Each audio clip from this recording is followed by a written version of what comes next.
Hello ladies and gentlemen, and welcome back to another educational video. This video is being shot off stream where I can focus and be more attentive to YouTube. But yeah, let's jump into it. So we are playing in roughly Platinum and Emerald on North America on this account. And I just got cheesed by Darius in this bush. He tried entering it, so I left. So here we go. We're about to play the game. Quick little side note, guys, if you guys are listening right now and you guys don't already know or can't tell, I am branching my content more towards coaching. So if you guys are interested in receiving coaching from me, make sure you guys join my Discord, send me a DM, and I'll get you all set up. But let's jump into this game here. So as per usual, like I always teach everyone, you want to poke people and enter the brush, but we don't know where Darius is, so we're going to wait. I think he's in there. He could be behind me. Who knows? We'll wait until the minions get low. Then we'll figure it out. So he's behind me, so what I'm going to do is I'm going to move downwards, away from him. I'm just going to walk through him in this situation and pop ghost to match ghost. And we're going to run away here. There you go. And we are now going to kill Darius. One more. That didn't kill him, unfortunate. And Ekko should die here. I should chase Ekko here. Ekko's dead. I'm going to level my E for Darius. Let's look for him. And push him into the wall, and a double kill. This is a wild game. Let me count the minions. 1, 2, 3, 4, 5. 1, 2, 3, 4, 5, 6, 7. So I can base here because the wave is pushing towards me. So this is a wild game right off of the rip. I am not gonna lie. This is wild. But the reason why that all worked was because I made sure I created distance from Darius and didn't let him auto me one time after he got, I believe it was the 5th stack on me. When you allow a Darius to auto you one time after he gets his max amount of stacks on you, he does a ton of damage. So make sure that last auto did not land. And then Ekko stole red from someone. I'm not sure what happened. And then he came top somehow, which was very odd. So I'm very confused. I might rewatch this VOD on my own to see what happened for myself, but yeah, here we are, coming back. Waves in a really good position because I counted the minion waves. A lot of you guys might have killed them both and then tried pushing out the wave, which have not worked. If you guys try to push out the wave there, what will end up happening is Darius will come back and he will screw you over because you are 1 HP and you'll end up putting the wave in a position where the enemy can freeze on you, and you do not want to be in that position where you're basing while the wave is frozen towards them. But we last hit the minions as it comes in, and now we are building a slow push back. This is not a freeze. If Darius walks up, I will poke him, and I might even run him down with the red buff in particular. If I ever run him down, I'm going to make sure I dodge his hook. So I'm going to walk forward by 2 autos, and then he's going to turn here. There it is. Dodge the hook, and then now we go hard. Space him, then chase forward. Perfect. Spacing and tethering game right there at its finest, ladies and gentlemen. So, generally speaking, against a Darius, after 2 or 3 autos, they'll tend to turn with their E. And as you can see, I was already moving backwards to dodge it at some point. You guys already saw, right? I was like, oh, he's gonna turn here, right? And then he turned. And then we dodged his hook. And then now, after that, he has no abilities left. He has nothing left. So, we just chase him down from there and we kill him. So every single matchup that you play against on Vayne, you have to identify when their turn points are gonna be. And as for Darius, I've noticed over playing against probably hundreds of Dariuses, they tend to turn after the 2nd or 3rd auto. When you have Blade of the Rune King, they'll always turn on the 3rd auto when they realize they're doomed. And when you don't have Blade of the Rune King, it's usually after 2 autos, sometimes a 3rd one before they turn.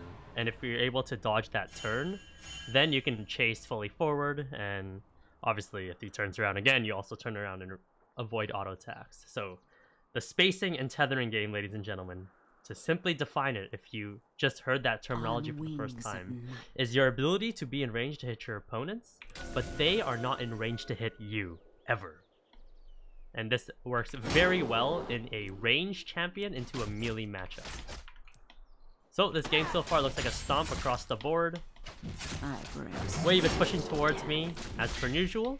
When the wave is pushing towards you, you want to shave down the wave and then freeze it in front of your tower and force your opponent to walk up. So good. Here we are.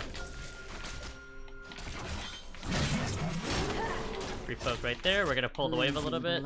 I can tank a little bit here. We'll kill one more mage and then we'll pull here and we'll let the rest of it walk in. Wave's in a really good position. I'm gonna shave this cannon minion so the melees don't get near my turret and die, if possible. Now Darius is forced to walk up, and I'll probably just end up killing him in a second here. So let's wait for it. Okay, let's kill him. Pop my potions, and I should win even though I'm tanking everything. So right here, I'm going to base while the wave's pushing towards me. So I should shave the wave a bit more, to be honest. Alright, that should be good right there. One more. One more. Okay, we're good. The wave's really good right there. Perfect. Perfect, perfect. I think the wave is actually bouncing back because I killed too many, but it's fine. It's not a big deal. It's bouncing back very slowly. So, top lane is going very well. I am definitely probably going to post this on YouTube because this game was really good, even though everyone is winning. But here's the thing, is the way I gear my coaching and just educational commentary is I put a lot of heavy emphasis on the early game. This early game was really good on my part. And obviously there are mess-ups from the Ekko ganks. So I'm still going to post this regardless. But I'm a man who likes to coach people and make sure that you never reach a point in your gameplay where you make a massive blunder. That's how I like to gear my coaching. I'll coach you up until you make your big mistake. Obviously, again, if you pay for an hour 30 minutes, I'll coach you way past it, but anything after a big massive blunder is doomed. Because one of my biggest pieces of advice, which sounds really dumb, is don't make a mistake in the first place, right? Because when you make mistakes, you are forced into positions where you have to make very uncomfortable choices to try to outplay your opponents, and you never want to be in that position. But it happens if you made mistakes. But continuing on here, we are in a position to now finally poke Darius and hit the tower. Generally speaking, after Berserker Greaves and Vamp Scepter, you'll be in this position. So here we are, we're pushing. Evelyn is bot lane on the corner of my eye right now. I can see Ekko and Evelyn fighting. Don't really know what's going on, but something's going on out there. That's definitely whatever he's doing right now. I'll just simply do a knee flash over to the wall and he'll die. So he went for the flash hook, but I knew my auto would not proc with the turret at the same time, so I was perfectly fine there. The game's going good so far. Let's hard shove this wave in, then just base. Because he's dead, we don't have to follow wave management rules too closely. We can just one wave shove here and then base on a non-cannon wave, which is not a big deal. Let's take a base here. So a piece of advice is when you're pushing the last minion in any wave and you plan on basing immediately after, you can actually condemn the last minion you're about to kill. And the reason why you do that is because it pushes the minion a little bit closer to the enemy turret so that your waves start moving towards their tower a bit faster. So then you can get the crash a lot more quicker and a lot more cleaner. And I guess another random tip against Darius would be, if you are fighting in melee range of him and you plan on staying there because you're going to out DPS him, don't space him and get hit by his Q on the outer edge. You may as well tank the inner Q of his inner part of his Q. And that piece of advice also works against Lilia also, for Lilia Q. So again, wave is in a frozen-ish position. Yeah, it's frozen right now. He's forced to walk up, or he's going to lose minions. What I'm going to do right now is, because I have Ghost, I'm going to push out the wave and not freeze. But right now is a really good time to freeze, because the enemy Evelyn is probably basing and running top after he kills bot lane. Because she needs to respond with the opposite map play. But regardless, I'm going to push here, because I want to get plates. This is the position that everyone always talks about, where you're constantly shoving 24/7 as Vayne, but it's very important that you get yourself into this position properly. You have a pink ward behind you, you got Berserker Greaves and a Vamp Scepter, you got a yellow ward on the map covering you. It won't really matter for Evelyn, but this is the position you want. And now I can constantly one wave shove on repeat over and over again into this Darius. And as per usual, I poke, and I leave before the tower and hit me. Oh, okay, I trolled there, but you guys get the point. So, let's continue pushing. Hopefully my Vamp Scepter can heal me real quick. He's going to take a base, which allows me to get another plating. He did not base, which means Evelyn's ganking me soon. So what I'm going to do when Evelyn ganks me is I'm going to go invisible and move towards the left side of the lane, because she's going to be coming from the right side of the lane. My objective is to run out the charm timer, so then I can turn on them both. If she doesn't gank, that's fine. I'm not complaining. I'm just gonna keep one wave shoving on repeat over and over again, which is the Vayne gameplay that you guys always see. The way he's posturing up suggests to me that Evelynn is coming, but I'm not afraid at all. I actually suggest them to gank me so I can try to get a double kill.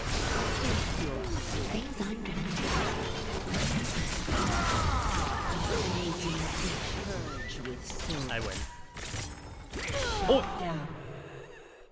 Okay, not gonna lie, that was kind of sad that the Evelynn Q actually reached that range there when I was on Ghost mode. But that's okay, Akali's got my back, and they are dead.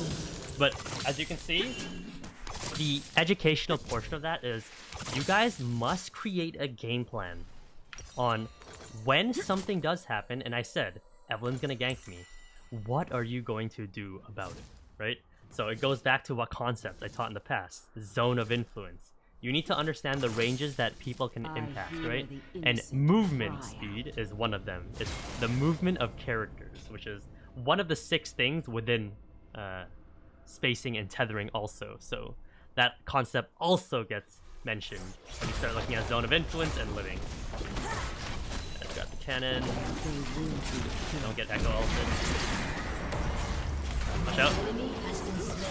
So I can probably go hard here. Pop my refill potion. Darius is dead. And this game is going pretty well. Grab the Rift Herald gold and continue farming. But yeah, going back to my point earlier. It doesn't matter what position you are in, whether you are entering a 1v5 team fight, whether you are entering a 2v2 or 1v2 scenario, you need to have a game plan created based on the champion you are playing against. So for example, against the Rek'Sai, if you are running against the Rek'Sai, a strategy you could do is right when you see the Rek'Sai tunnel, you can run directly towards it. And what that does is that the Rek'Sai is essentially going to E past you, and he's going to get screwed. That's essentially what's happening.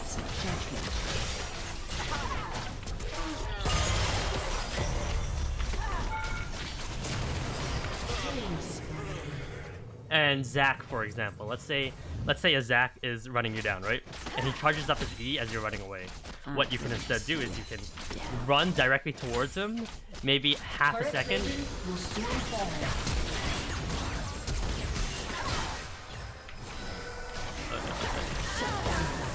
So against a Zac, for example, if he's chasing you, right? And he's now winding up his E, you can instead run directly towards him half a second after he channels his E, because what he's going to do is he's going to end up shooting the Zac E past you in anticipation that you are running away. Obviously, you have to look at the context at hand. Like, for example, where's the enemy team? Like, would it be dumb to run towards them? So instead, maybe you would juke to the right or left while still being able to run away. So you have to create a game plan around every single champion, every single unique champion, and play towards it.